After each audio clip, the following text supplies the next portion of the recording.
Israel Hamas మధ్య యుద్ధం ఎడతెగకుండా జరుగుతూనే ఉంది.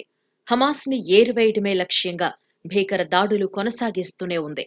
ఈ నేపథ్యంలో గురువారం మరో విషాదకర ఘటన నమోదైంది.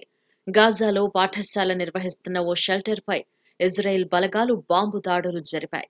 ఈ ఘటనలో కనీసం 39 మంది మృత్యువాత పడినట్టుగా తెలుస్తోంది. గురువారం తెల్లవారుజామున సెంట్రల్ గాజాలో ఈ దాడి జరిగినట్టు సమాచారం. 5 స్కూల్ విద్యార్థులు సహా కనీసం 39 మంది ప్రాణాలు కోల్పోయుండొచ్చని స్థానిక హెల్త్ డిపార్ట్మెంట్ అధికారులు తెలిపారు. మృతుల సంఖ్య పెరిగే అవకాశం ఉందని ఓ అధికారి తెలిపారు. పాలస్తీనా శరణార్థుల కోసం ఐక్యరాజ్య సమితి సంస్థ నిర్వహిస్తున్న పాఠశాలపై ఈ దాడి జరిగినట్టు అంతర్జాతీయ మీడియా కథనాలు పేర్కొంటున్నాయి.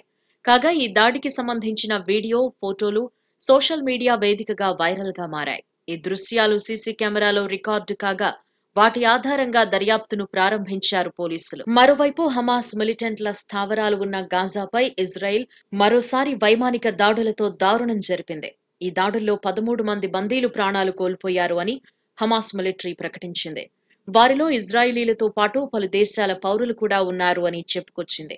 గత 24 గంటల వ్యవధిలో గాజాలోని 5 ప్రాంతాలపై ఇజ్రాయెల్ యుద్ధ విమానాలు జరిపిన దాడుల్లో అక్కడున్న పౌరులతో పాటు పలువురు చనిపోయారు అని చెప్పుకొచ్చింది.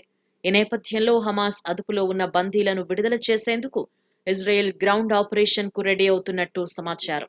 ఇందుకోసం ఉత్తర గాజాలో ఉన్న 11 లక్షల మంది పాలస్తీనా పౌరులు 24 గంటల్లో ఆ ప్రాంతాన్ని వదిలిపెట్టాలని ఆదేశాలు జారీ చేసింది ఇజ్రాయెల్.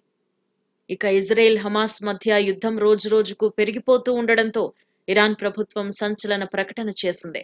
గాజాపై బాంబు దాడులను ఇజ్రాయెల్ ఆపకపోతే యుద్ధం ప్రారంభమయ్యే ఛాన్స్ ఉందని హెచ్చరికలు జారీ గాజా బార్డర్ నుంచి బలగాలను వెనక్కి రప్పించాలి అని ఇజ్రాయెల్ కు సూచించింది.